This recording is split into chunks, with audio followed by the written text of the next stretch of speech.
Bonjour!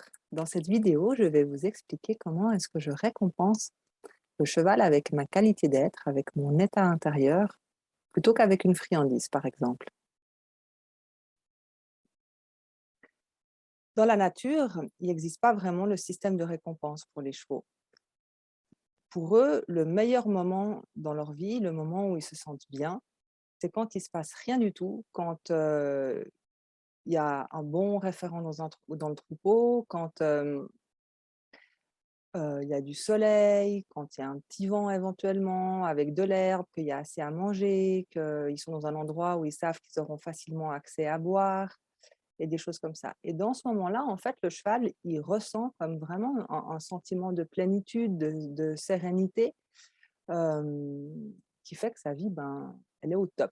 Ce que je vous propose, c'est d'essayer avec moi maintenant de vous connecter avec un sentiment de plénitude que vous avez déjà vécu dans votre vie. Alors, je sais, par exemple, avec mes clients, il y en a certains qui imaginent quand ils sont au bord de la mer, en vacances, d'autres quand ils sont à la montagne et qui sont arrivés là où ils voulaient, puis qui se posent et que tout d'un coup, ils ont tout ce paysage comme ça devant eux. Pour d'autres personnes, ça va être en rentrant du boulot, ils se posent dans leur canapé avec quelque chose à boire qu'ils aiment et puis, comme ça, il y a tout qui se pose, qui lâche, et puis pour une amie, quand je lui avais parlé de ça dans un cours, elle m'a dit: «Moi, c'est au printemps, quand il y a les premiers rayons du soleil qui arrivent et puis que je sens que ça réchauffe la nature, ça réchauffe mon corps et ça fait comme ça m'ouvre de partout» et puis, du coup, avec cet exemple qu'elle m'avait donné elle, ben, j'ai appelé ça pour que ça soit plus simple dans les cours, petit soleil ou petit cœur. Donc, je vous propose vraiment là maintenant de prendre quelques instants pour vous connecter avec ce sentiment en fait, pour que j'ai la croyance que quand on fait le chemin conscient de ressentir quelque chose dans notre corps, et puis si on le fait régulièrement, par exemple le soir en se brossant les dents, avant d'aller au lit, le matin en se levant, en faisant la vaisselle, c'est pas forcément toujours les moments qu'on préfère comme sentiment de plénitude, mais justement ça peut être l'exercice en conduisant, en allant à une réunion importante ou à un rendez-vous ou juste avant de faire quelque chose qu'on pourrait appréhender. Je vous encourage vraiment à vous exercer, à ressentir ça comme si, au fur et à mesure que vous vous habituez à développer ce sentiment-là consciemment, à vous connecter avec ça consciemment, du coup, il sera accessible en une seconde et du coup, c'est quelque chose que vous pourrez utiliser quand vous êtes avec votre cheval. Donc je vous invite vraiment là maintenant à ressentir ce moment-là, à sentir comment est votre respiration, comment quand vous êtes connecté avec ce sentiment de plénitude, de sérénité, comment vous percevez votre corps, comment vous percevez vos jambes, comment vous êtes dans vos pieds, voilà. Comment vous ressentez votre cœur, votre ventre. Est-ce que vos fesses, elles sont tendues ou détendues?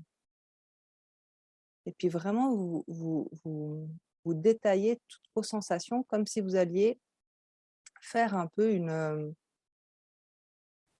une photographie de cet instant, une photographie sensorielle de cet instant. Voilà.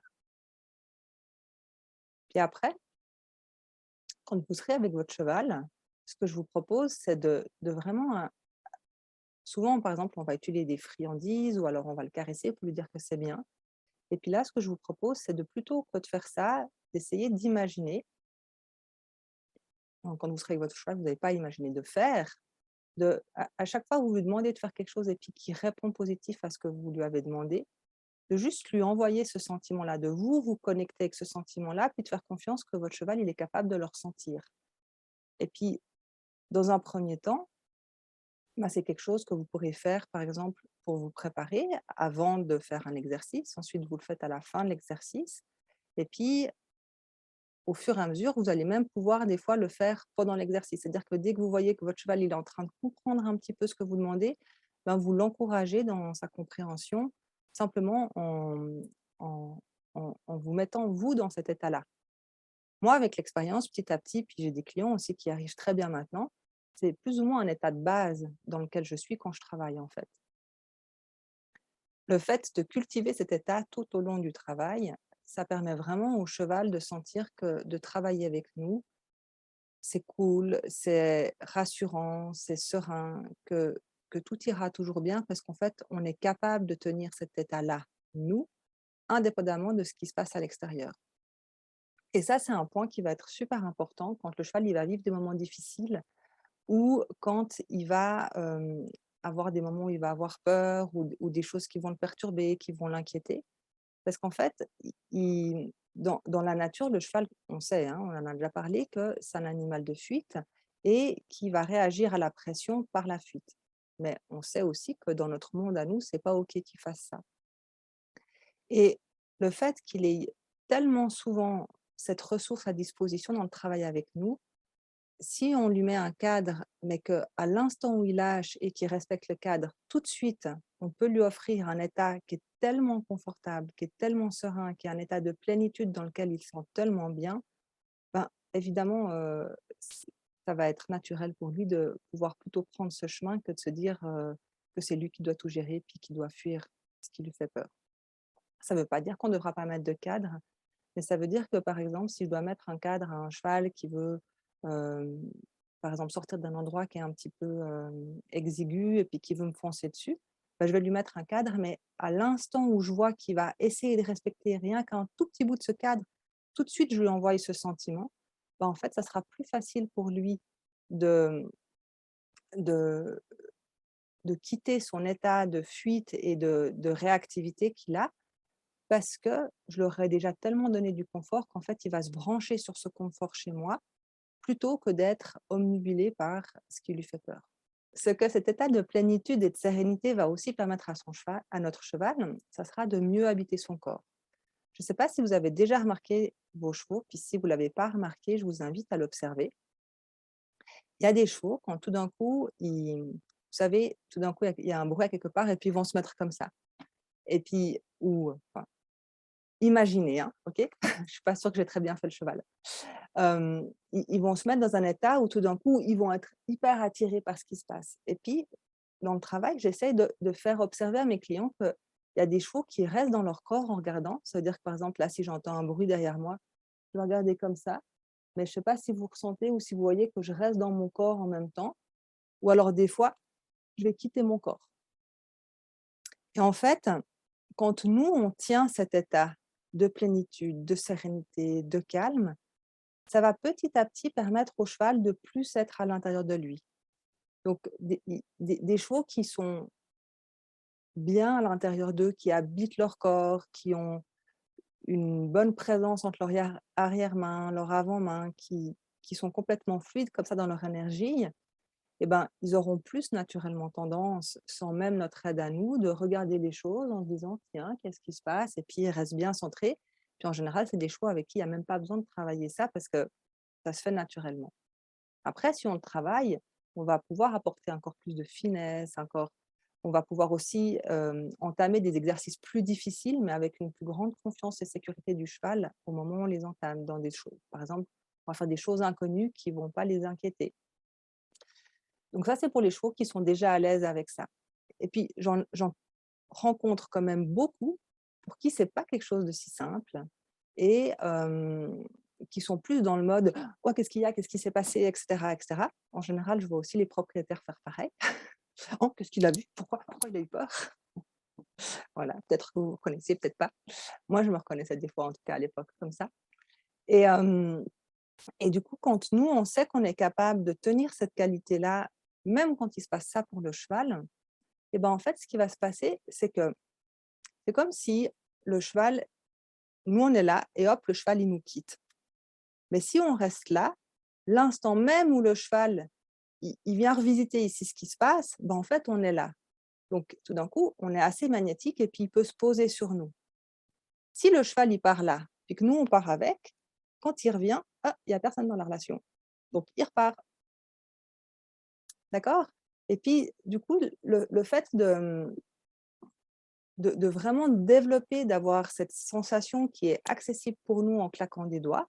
Alors forcément, c'est pas toujours facile au début, puis quand le cheval nous a marché sur le pied, c'est encore plus difficile, mais c'est accessible, je vous le promets et avec un peu d'entraînement et Et du coup, ça va vraiment lui permettre de petit à petit savoir que c'est un état de base et que c'est un état dans lequel on va travailler. Puis pour moi, c'est vraiment comme un peu une condition pour qu'on puisse faire du bon job ensemble, dans lequel, du coup, là-dedans, il y aura naturellement de l'écoute, il y en aura naturellement de l'écoute, naturellement de la décontraction, et etc., etc. Une autre chose que je peux vous proposer, un petit peu du même style, c'est que quand, par exemple, votre cheval, il fait quelque chose que vous ne voulez pas, par exemple, je ne sais pas, vous aimeriez qu'il soit arrêté et puis il bouge. Très souvent, on va avoir tendance à lui dire: «Arrête de bouger». Et puis nous, on va être focus sur le fait qu'il bouge et puis que peut-être il va toucher le fil, peut-être il va marcher sur ceci, peut-être il va faire cela, peut-être il va marcher sur sa corde, ou on va projeter qu'il va nous échapper ou je ne sais pas quoi. Essayez dans ce moment de d'imaginer dans quel état vous aimeriez qu'il soit si il arrêtait de bouger. Quelle sensation, comment vous le verriez? Par exemple, si on prend un exemple, humain, il y a des enfants qui parlent fort et puis j'arrive et puis leur dire: «Oh ça suffit maintenant, arrêtez de faire du bruit comme ça!» D'accord? Peut-être vous vous reconnaissez des fois avec les chevaux, on fait un peu ça. Et donc là, l'idée, ça serait plutôt d'arriver dans cette pièce avec les enfants, de constater qu'il y a beaucoup de brouhaha et puis de se dire: «OK, moi, je vais déjà me poser en moi, je vais déjà être dans la qualité dans laquelle j'aimerais qu'une fois que j'ai parlé avec les enfants, ils puissent se poser dedans. Je vais aller vers eux, vers cette qualité et puis je vais leur dire: "Vous savez quoi? J'adorerais si on pouvait parler un peu plus doucement et puis comme ça, on pourrait vivre ceci, puis on pourrait vivre cela, puis je trouve c'est super tout ce que vous dites, mais là, on s'entend plus, puis moi, j'aimerais bien pouvoir entendre ce que chacun de vous, il dit." Et du coup, avec le cheval, on va faire exactement pareil. Ça veut dire qu'il est dans cette espèce d'agitation, puis des fois, nous, on monte en agitation ou on monte en pression un petit peu symétriquement avec lui. Et ce que je vous propose, c'est de vous mettre, vous, intérieurement, dans l'état et de lui proposer intérieurement l'état que vous voudriez qu'il atteigne. Par exemple, comme on a dit avant, votre cheval, il est en train de bouger, tourner autour de vous. Et en fait, proposez-lui intérieurement de se poser, de sentir qu'il arrive à drainer ses émotions à travers ses pieds, que ça lâche, qu'il est connecté à la terre. Sans que vous imaginez ça chez lui, vous le faites chez vous.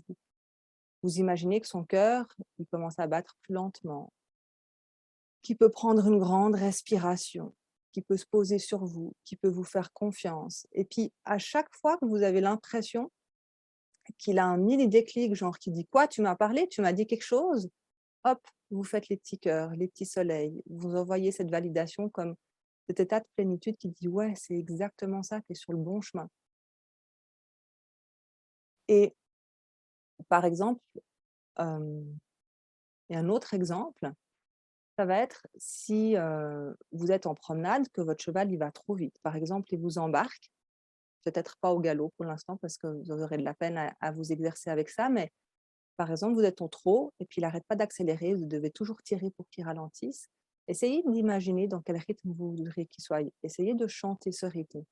Essayez de vous dire: «OK, moi je voudrais être dans ce rythme-là» et puis peut-être vous le descendez même un petit peu par rapport à celui qu'il est, comme ça vous avez vraiment la capacité de comme ça votre cheval il voit la différence entre ce qu'il est, enfin il la voit pas mais il la ressent, entre ce qu'il est et puis ce que vous lui proposez. Puis vous essayez de vraiment le ressentir ce rythme, de l'incarner, puis de sentir comment ça serait la relation avec votre cheval, de comment ça serait si il vous écoutait à ce moment-là, s'il pouvait se poser dans ce que vous lui proposez.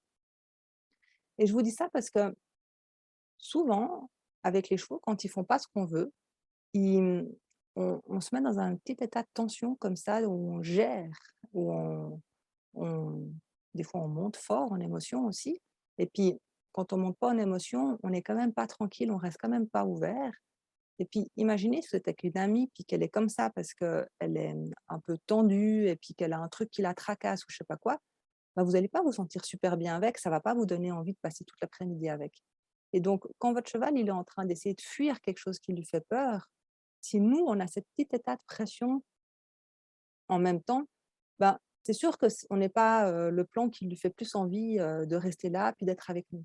Alors que si on émane, si on diffuse cette décontraction, cette sérénité, cette plénitude, en fin de compte, pour lui, c'est génial d'être là. Et puis, le chien qui aboie, le truc qui fait du bruit, l'arbre qui tombe, la voiture qui passe à fond, c'est égal.